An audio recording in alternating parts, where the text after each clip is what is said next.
गुरुजी राधे राधे। चरणों में कोटि कोटि प्रणाम। गुरुजी आपसे एक प्रश्न है मेरा। तो गुरुजी जो वृंदावन में है वो हमें आपको बहुत अच्छा लगा। वृंदावन में कल यहाँ पे हमने भोजन भी किया, बहुत अच्छा लगा।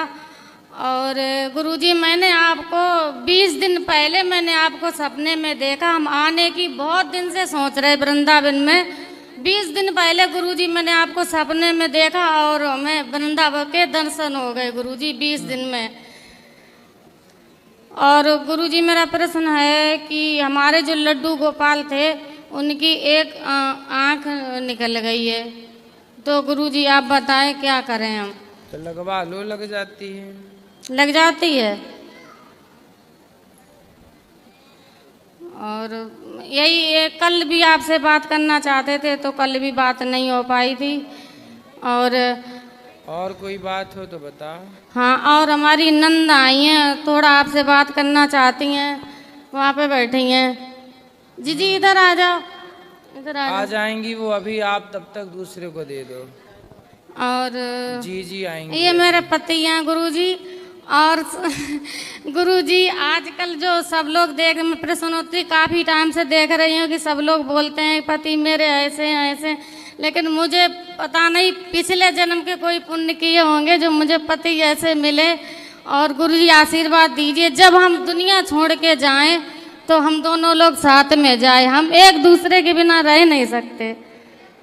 अच्छा है गुरुजी, नहीं रह सकते, ना ये मेरे बिना रह सकते और ना हम इनके बिना रह सकते। अच्छा, ऐसी प्रेम होना चाहिए पति पत्नी का। बहुत अच्छा है। तो आपसे लड़ाई नहीं होती इनकी? लड़ाई होती नहीं है, और कभी होती है तो पर ऐसी लड़ाई नहीं होती कि हम एक दूसरे से कभी भी अलग हों। लड़ाई हो जाती है जब तक ये बोलते नहीं, हम नहीं बोलते, तो मुझे भी अच्छा नहीं लगता, इन्हें भी नहीं अच्छा नहीं लगता है। तो 2-3 घंटे ये बोल लेते हो, है ना? हाँ गुरुजी। और अच्छा है। पहले तो साथ में रहते थे, अब 3 साल से ये दिल्ली में रह रहे हैं और हम गांव में रह रहे हैं। हम एटा जिला से आए हैं गुरुजी। तो अलग अलग क्यों रहते हैं? अब अभी तो आप कह रहे थे एक दूसरे के बिना रह नहीं सकते। अब गुरुजी के बच्चे बड़े हो गए तो अब जो घर बना लिया है एटा जिला में अलीगंज, तो हम वहाँ पे रहने लगे। और ये इनका काम दिल्ली में है तो दिल्ली में रह रहे। तो जहाँ इनका काम था वहीं घर बनाते, दिल्ली में वहीं रहते आराम से साथ। वहाँ पे बिहारी जी की कृपा होती तो बन जाता, बिहारी जी की कृपा। चलो भगवान सब जगह बनाए आपका घर। और गुरुजी हमारे उनसे बात जरूर कर लो, उनसे नंद से हमारी। ठीक है, बात कर लेंगे। राधे राधे गुरुजी। जी मैं औरंगाबाद बिहार से आई हूँ। गुरुजी एकादशी करने से क्या खराब है? गुरुजी एकादशी 1.5 साल से कर रहे हैं, मेरा परिवार सारा छूट गया, हमसे अलग हो गए गुरुजी। क्या बोलते हैं परिवार? बोलते हैं एकादशी करने से मेरा बेटा का कैंसर हो गया, बड़ा बेटा को गुरुजी। तो कहता है कि आपका एकादशी करने से कैंसर हो गया। सो बहू हमको डायन बोलती है कि ना आप डायन एकादशी करते हैं तो कैंसर हो गया। सो वो मूर्ख हैं। एकादशी तो हम भी करते हैं, हमारे सब करते हैं। तो एकादशी करना तो अच्छा होता है। अब जैसे जो होना है वो तो जो होना है वो होना ही है। दोनों बेटा बहू अलग हो गए। पूरी एकादशी करते जिस दिन वो लोग चिकन बना के घर में खाते हैं गुरुजी, हम कुछ भी नहीं खाते हैं, लहसुन प्याज तक नहीं खाते हैं। कोई बात नहीं। बहुत तंग करते हैं। मीराबाई भगवान की भक्ति में जुड़ी तो पूरा परिवार उनसे अलग हो गया। सबको बोले हमको भगवान के राह पर चलने वाले का साथ केवल भगवान ही देते हैं, संसार ने कभी साथ दिया ही नहीं। 2 साल से गुरुजी हम वृंदावन आने के लिए छटपट कर रहे हैं, कोई नहीं आए मेरे साथ गुरुजी। हमें बगल के एक लेडीज को साथ आप भगवान का चिंतन करिए, बस आशीर्वाद दीजिए गुरुजी, मेरा बेटा ठीक हो जाए। खूब आशीर्वाद है। राधे राधे गुरुजी। गुरुजी, मैं आपसे जो बात रखना चाहूँगा, हो सकता है मैं आपसे मिलकर 9 वर्ष हूँ, मैं अपनी बात को सही ढंग से न कह सकूं, लेकिन आप मेरी भावना को, मेरे मनोरथ को समझे और मेरा मार्गदर्शन करने का कष्ट करें। ठीक है, जरूर।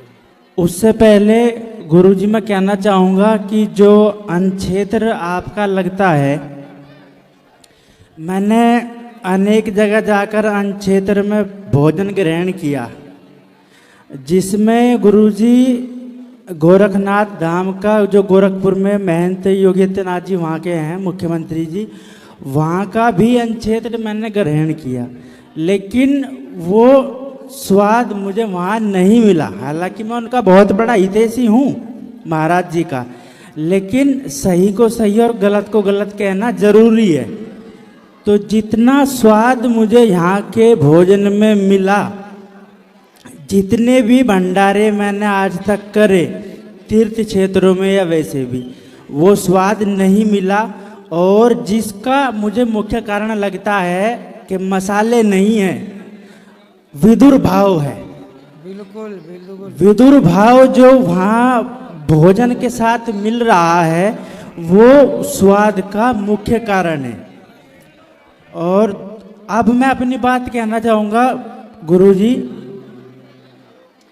कि जितने भी सनातन धर्म के आस्था के केंद्र हैं, उन सब में क्या इस प्रकार की व्यवस्था नहीं हो सकती कि हो वो सकती है। कोई आए भक्त, उसको 4, 6, 10 घंटे का रहना और खाना मिल जाए तो उसका पैसा बचे, और भक्त और भगवान के बीच में जो पैसे के रूप में बाधा है वो सामने ना आए। अब यहाँ पे देखो, दिन भर रेस्ट करने के लिए भी जगह मिल जाती है और रात को भोजन भी मिल जाता है। जी जी, वही चाह रहा हूँ मैं। कह रहा महाराज जी, ये हर जगह क्यों नहीं हो सकता? जो बड़े बड़े मंदिर हैं उनकी कमेटी है, सरकार है, राज्य सरकार है, केंद्र सरकार है, क्या वो ऐसी व्यवस्था नहीं कर सकते कि भक्त आ रहे 4-6 घंटे का विश्राम करें और दर्शन करके अपना काम कर तो सब सकते हैं, पर करने की नीयत भी तो हो। जी, ये सब काम होते हैं बेटा नीयत से। आपकी नीयत अच्छी है तो आप कर पाओगे, आपकी नीयत अच्छी नहीं है तो आप कैसे करोगे? तो नीयत से काम होते हैं। जी। एक चीज और महाराज जी, कि अभी माननीय मुख्य प्रधानमंत्री जी हैं देश के, और बड़े ईमानदार हैं, लेकिन अभी भी भ्रष्टाचार कम नहीं हो रहा। बिल्कुल। अगर अभी भी कम नहीं होगा, और अगर उत्तर प्रदेश की बात करें तो माननीय मुख्यमंत्री जी उनसे भी ज़्यादा ईमानदार हैं। अगर अभी भी भ्रष्टाचार कम नहीं होगा तो फिर कब होगा? इसमें मैं एक राय रखना चाहता हूँ, उस पर आपका मार्गदर्शन चाहता हूँ महाराज जी। क्या होना चाहिए कि नेता आते हैं, संविधान और ईश्वर की शपथ लेते हैं, और फिर हर एक कार्य में अपने 10%, 20% कमीशन लेते हैं आराम से। वो संविधान और ईश्वर की शपथ ना लेकर के अपनी संतान की शपथ लें। वाह। अपनी संतान की शपथ लें और ये कहें कि हम किसी भी तरह का भ्रष्टाचार नहीं करेंगे, और अपने अपना जो उनका धार्मिक केंद्र है, जैसे अयोध्या हो गया, मक्का मदीना हो गया, वो अपनी संतान की शपथ लें और अपने धार्मिक केंद्र पर अपने बच्चों की शपथ लेंगे। सही कह रहे हो आप। बच्चों की शपथ लेके बोले कि भाई भ्रष्टाचार नहीं करेंगे। सही कहा आपने। क्योंकि महाराज जी अगर अभी भी नहीं हुआ तो फिर कभी नहीं होगा। जी। प्रधानमंत्री जी भी ईमानदार हैं, मुख्यमंत्री जी भी ईमानदार हैं, फिर अगर ये आज भी नहीं हुआ तो फिर कब जाके होगा? ये महाराज जी कह रहे हो। सही है, सही। एक क्वेश्चन हो रहा महाराज जी कि माइक दूर करके बोलो थोड़ा। महाराज जी ये है, हाँ, अब बोलो। 2 चीजें हैं कि एक ये कहावत है कि किस्मत में जो होगा, जो ईश्वर ने किस्मत में लिख दिया वही होगा, और एक कहावत ये है कि जैसा करोगे वैसा भरोगे। दोनों का अर्थ अलग अलग है, तो महाराज जी कौन सी बात को हमें सही मानना चाहिए? बस इतनी विनती। कर्म से ही किस्मत का निर्माण होता है। कर्म अच्छे हैं तो किस्मत अच्छी। कर्म तुम्हारे अच्छे हैं तो किस्मत तुम्हारी दासी है। और दिल तुम्हारा साफ है तो घर में मथुरा काशी है। जी बिल्कुल। राधे राधे गुरुजी, राधे राधे। राधे राधे महाराज जी। मेरा नाम गुरुजी सचिन है और मैंने विश्व गुरु भारत वसुधैव कुटुंबकम के नाम से चैनल भी बना रखा है। अगर मेरी बात किसी को अच्छी लगे या कुछ, मैं अपने समाज के जनहित के विषय वहाँ रखता रहता हूँ, तो आपका सहयोग मिलेगा। धन्यवाद गुरुजी। गुरुदेव जी के चरणों में सत्सद नमन करता हूँ। मैं प्रभाकर कुमार निर्णयक छत्तीसगढ़ जांजगीर जी चांपा जिले से है। मेरा दो अज्ञानता है, प्रश्न तो नहीं पूछ सकता मैं, गुरुदेव है। मैं अपना अज्ञानता को दूर करने के लिए दो सवाल गुरुदेव से चाह रहा हूँ। सर्वप्रथम तो मृत्यु किसकी होती है, क्योंकि आत्मा की तो कभी मृत्यु होती नहीं है, और देह से जब आत्मा जाता है तो ये पंच तत्व जो है, क्षिति जल पावक गगन समीरा, पंच तत्व से बना शरीरा, ये पांचों तत्व जो है अपने अपने में विलीन हो जाता है। तो मृत्यु किसकी होती है, एक प्रश्न। दूसरा प्रश्न मेरा ये है, पहले एक का ही उत्तर ले लो फिर दूसरा करना। जी, मृत्यु किसकी होती है? न मृत्यु शरीर की होती है, न मृत्यु आत्मा की होती है, न मृत्यु सूक्ष्म शरीर की होती है। मृत्यु होती है सिर्फ अभिमान की। कौन मरा? अभिमान। अभिमान मरा। कौन मरा? अभिमान मरा। वो अभिमान जो कहता था कि मैं ये हूँ, वो अभिमान जो कहता था कि मैं अनिरुद्धाचार्य हूँ, वो अभिमान जो कहता था कि ये गाड़ी है, ये बंगला है, ये मेरा है, वो अभिमान जो कहता था कि तू मुझे नहीं जानता, वो अभिमान मरा। पांच तत्वों का बना शरीर पांच में मिल जाता है। पृथ्वी तत्व पृथ्वी, जल जल, वायु वायु, अग्नि अग्नि, आकाश आकाश में मिला शरीर पूरा। आत्मा ईश्वर का अंश थी, ईश्वर के पास चली गई। सूक्ष्म शरीर को पकड़कर यमदूत ले गए, उसे नरक स्वर्ग का गामी बनाएंगे, उसके पाप पुण्य का हिसाब होगा। कौन मरा? अभिमान मरा। दूसरा ज्ञानता मेरा यह है गुरुदेव कि हम किसी के मैयत में जाते हैं तो वहाँ बोलते हैं कि मृत आत्मा की शांति के लिए 2 मिनट के लिए मौन धारण करते हैं। तो आत्मा का तो कभी मृत्यु होता ही नहीं।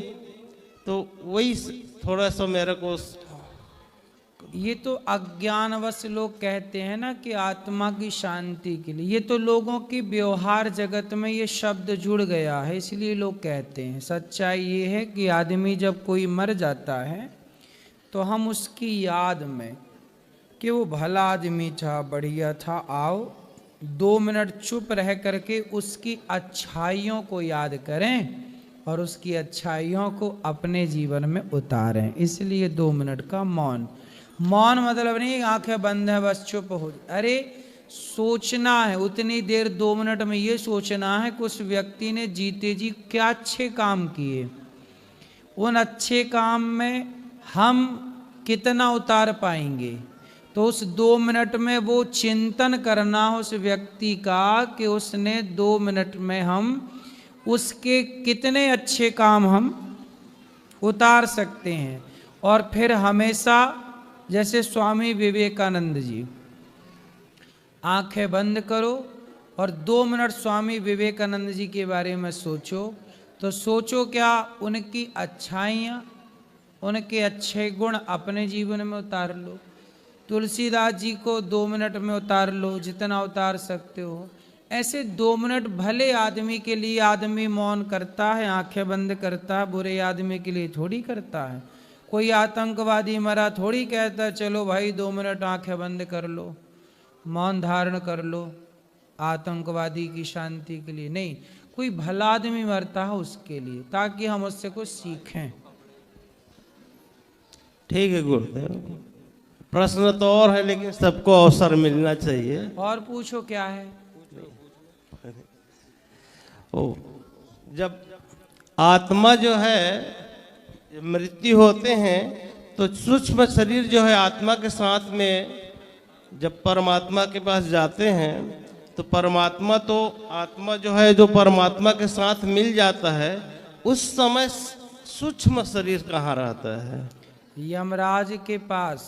यमराज उससे हिसाब किताब करते हैं। सूक्ष्म शरीर वही तो है जो स्वप्न का दृष्टा था। तो यमराज जी उसका हिसाब करते हैं, क्या पाप किया तूने, क्या पुण्य किया। उसके पाप के अकॉर्डिंग उसे नरक भेजा जाता है, पुण्य के अकॉर्डिंग स्वर्ग भेजा जाता है। उसके कर्मों के अनुसार 84 लाख योनियों में चक्कर काटने भेजा जाता है। फिर उसे यहाँ शरीर मिलता है। ये शरीर संसार में मिलता है स्थूल, पर सूक्ष्म शरीर आ जाता है। पुनः शरीर जब मिलता है तो उस समय आत्मा कहाँ रहता है? वही देखो ऐसा आत्मा है ना, आत्मा का स्वरूप जानो पहले क्या है। आत्मा क्या है? आत्मा एक प्रकाश, एक लाइट कह दो, एक प्रकाश है, लाइट है। जैसे आपके घर में बिजली के पॉइंट है, हीटर लगाया तो कमरे को गर्म कर दिया बिजली ने, एसी लगाया तो कमरे को ठंडा कर दिया लाइट ने। उसी लाइट का काम है एनर्जी देना, प्रकाश देना। उसी तरह आत्मा का काम है आँखों को देखने की ताकत देना, कानों को सुनने की, शरीर को चलने की। आत्मा ईश्वर का अंश है, ईश्वर से मिल जाती है, फिर शरीर बना, फिर आ गई। तो आत्मा तो ईश्वर का अंश है। देखो जैसे गंगा है और गंगा का बोतल में भरा हुआ पानी है, तो दो गंगा हो गई ना, एक बहती हुई गंगा और एक बोतल में भरा हुआ पानी गंगा। तो वो जो बोतल में भरा है वो अंश है और जो बह रही है वो अंशी है।